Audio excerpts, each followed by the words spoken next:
16 नवंबर का जो कार्यक्रम मेरे पिताजी के देहावसान के उपरांत जो निरस्त हो गया था वो 12 दिसंबर को होने जा रहा है।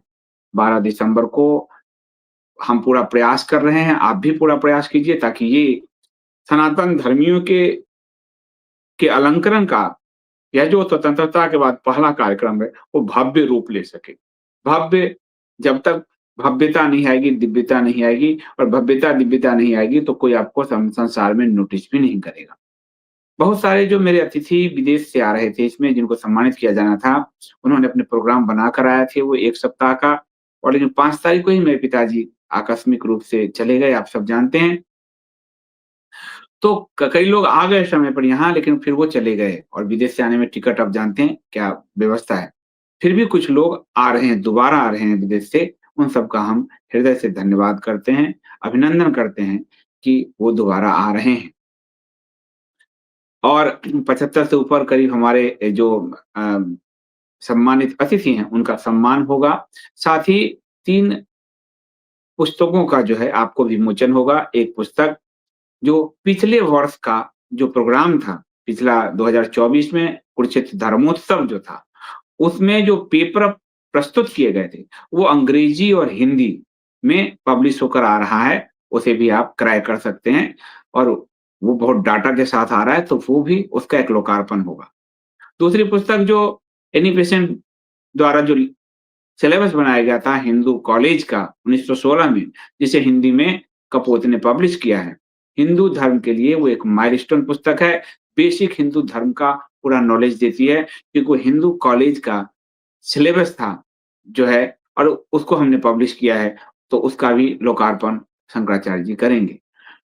तीसरी पुस्तक कमल रावत जी का है, जो उन्होंने लिखी है मनुस्मृति, संविधान और अम्बेडकर तीनों में तुलनात्मक रूप से का अध्ययन करते हुए प्रस्तुत किया है, अंग्रेजी में है और मुझे लगता है तीनों को एक साथ किसी पुस्तक में नहीं रखा गया, वो पहली ही इस तरह की पुस्तक है, कमल रावत जी की, जो कपोत ने पब्लिश किया है। वो पुस्तक बहुत महत्वपूर्ण है, क्योंकि आप मनुस्मृति समझ पाएँगे, संविधान भी समझ पाएँगे और अम्बेडकर जी को भी समझ पाएँगे, 3 हिस्से हैं उसके। तो जो संविधानवादी हैं, वो मनुस्मृति पर जो हमला करते हैं, तो वो अब आप तुलनात्मक जवाब दे पाएँगे। जो अम्बेडकरवादी हैं, जो मनुस्मृति पर हमला करते हैं, अब आप तुलनात्मक जवाब दे पाएँगे। यानी आपके पास मनुस्मृति, आपके पास संविधान और आपके पास अम्बेडकर, तीनों एक पुस्तक में जो है विश्लेषण के साथ उपस्थित है। इसका हम हिंदी आगे करेंगे, तो अभी अंग्रेजी वाले वर्ज़न वो आ चुकी है, वो कपोत पर उपलब्ध है। बेहतरीन पुस्तक है, जो भी सरल अंग्रेजी में पढ़ सकते हैं, वो ज़रूर लीजिए, क्योंकि आपके समक्ष तीनों एक साथ रखा गया है, उसका भी लोकार्पण वहाँ पर होगा। चौथी पुस्तक पीएन मिश्र जी की है, जो अभी कंप्लीट नहीं हुई है, उसमें टाइम लगेगा, लेकिन उसके पोस्टर रिलीज़ होंगे और वो है कि अब्राहमिक पंथों का आरंभ और जरस्त्रुत। ये जो आप अब्राहमिक पंथ देखते हैं कि क्रिश्चियनिटी है, यहूदी है, इस्लाम है, इसका आरंभ कैसे हुआ? हम तो जानते हैं पैगंबर मोहम्मद से इस्लाम का, या क्रिश्चियनिटी ईसा मसीह है। लेकिन विद्रोह का जो प्रथम बीज जो ऋग्वेद में पड़ा और जिसने भारत का प्रथम विभाजन किया, पूरे भारतवर्ष का, इस पर मैंने आपको एक वीडियो दिया हुआ है मधुसूदन ओझा जी के रेफरेंस से, कि भारत का प्रथम विभाजन जो है, वो जरस्त्रुत के कारण हुआ था और जरस्त्रुत ने वेद को ठुकराया और उसने पंथों की नींव रखी। यानी यह जो अब्राहमिक पंथ है, आप जानते हैं ये जो मुसलमानों का नमाज है, शब्द नमाज, ये भी जरस्त्रुत का दिया है। पांचों वक्त का नमाज जरस्त्रुत का, हरा ड्रेस जरस्त्रुत का। जरस्त्रुत ने पंथ असुरवाद की स्थापना की। तो इस पर रिसर्च बेस्ड पुस्तक उपलब्ध नहीं है। विदेश में बहुत रिसर्च हुए हैं, पर विदेशियों के हैं कुछ पुस्तक, अंग्रेजी में है। वेद, लेकिन वो वेद नहीं समझ पाए हैं। तो वेद, पुराण और अभिलेख आदि के रिसर्च को लेकर कैसे हुआ अब्राहमिक पंथ, यानी अब्राहमिक पंथ सनातन धर्म से टूटन का ही परिणाम है। सनातन धर्म में एक विद्रोही हुआ, उस विद्रोही ने धर्म उल्टी लिपि चलाई, उसने इंद्र को देवता मानने से मना कर दिया, उसने भारत का विभाजन करवा दिया, जिन्ना से बहुत पहले भारतवर्ष का विभाजन। तो ये आपको कहीं भी वो पुस्तक नहीं मिलेगी, वो बहुत गहरे रिसर्च से पीएन मिश्र जी गुज़र रहे हैं। उसका पोस्टर रिलीज़ किया जाएगा, आपके समक्ष वो पोस्टर आएगा, पुस्तक लिखने की प्रक्रिया अभी चल रही है। तो ये 4 पुस्तक भी रिलीज़ होंगे और अलंकरण समारोह है, उसके बाद यति जी का, पीएन मिश्र जी का संबोधन है और फिर शंकराचार्य जी का आशीर्वचन है। तो ये पहला कार्यक्रम स्वतंत्रता के बाद जो सनातन धर्मियों के कार्यों को पुरस्कृत करने के लिए रखा गया है।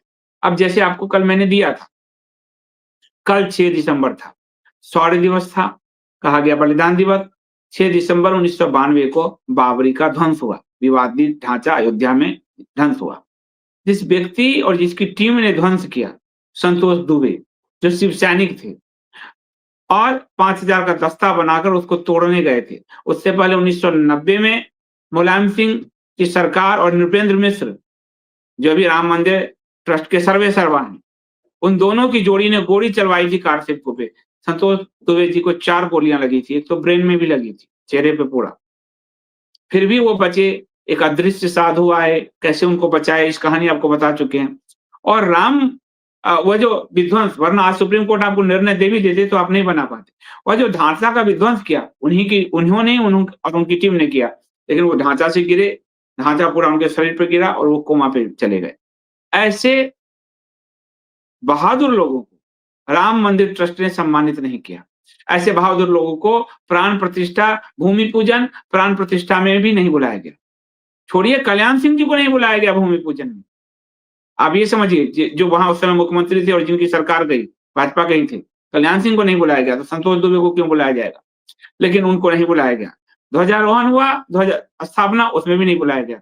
उन संतोष दुबे जी को शंकराचार्य जी के द्वारा श्री राम सम्मान दिया जाएगा। तो ऐसे-ऐसे लोग जिन्होंने हम धर्म के लिए, समाज के लिए, देश के लिए बहुत कुछ किया है, उनको हम सम्मानित करने जा रहे हैं। इसलिए ये बड़ा कार्यक्रम है, इसमें आर्थिक सहयोग चाहिए। इस बार आर्थिक सहयोग नहीं हो, हमने टिकट भी नहीं रखा था और टिकट नहीं रखा तो इस बार आर्थिक सहयोग भी नहीं आ पाया। पिछली बार टिकट रखा तो थोड़ा आ गया था। तो आप लोग आर्थिक सहयोग ज़रूर दीजिए। ट्रस्ट को दान दीजिए। ये trust Kurukshetra Gurukulam foundation KGF, ये सिर्फ धर्म के लिए काम करेगा, सनातन हिंदू धर्म के लिए। ये मैं आपसे, आप मेरे आचरण को जानते हैं, वादा वो है आपसे कि सिर्फ धर्म के लिए ही काम करेगा। कोर्स का, बच्चों को पढ़ाने का, माने उसमें आपको शिक्षा, निर्माण और पुरस्कार, ये 3 पिलर पर हम लेके चले हैं और चौथा धर्म है ही। ये पिलर पर लेकर चले हैं। मूल में तो धर्म है ही। तो आप लोग इस क्यूआर कोड के ज़रिए उस कार्यक्रम के लिए डोनेशंस ज़रूर दीजिए, ज़रूर भरिए, ताकि ये बहुत भव्य आयोजन हो सके और इस बार अगर भव्य हुआ, तो हम आगे भी इसको कंटिन्यू कर पाएँगे।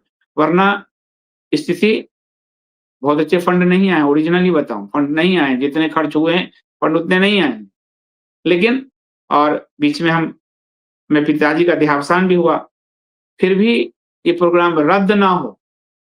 जिनके फंड लगे हैं, जो डोनर हैं, प्रायोजक हैं और जो जिनको हम सम्मानित कर रहे हैं, उनको हम सूचना दे चुके हैं। तो इस कार्यक्रम को हो पुनः हम लोग उठ खड़े हुए हैं। तो आप लोग फंड ज़रूर डोनेट कीजिए ताकि ये कार्यक्रम बहुत भव्य रूप से आयोजित हो सके। हिंदू सनातन धर्म भव्यता को जीता है। राम और कृष्ण यहाँ राजा हैं। यहाँ ईसा मसीह पैगंबर आदि की तरह गरीबी नहीं है। इसलिए कार्यक्रम की भव्यता को हम अक्षुण्ण रखेंगे, बनाए रखेंगे। इसलिए ज़रूर आप सब हमसे इसमें मदद कीजिए।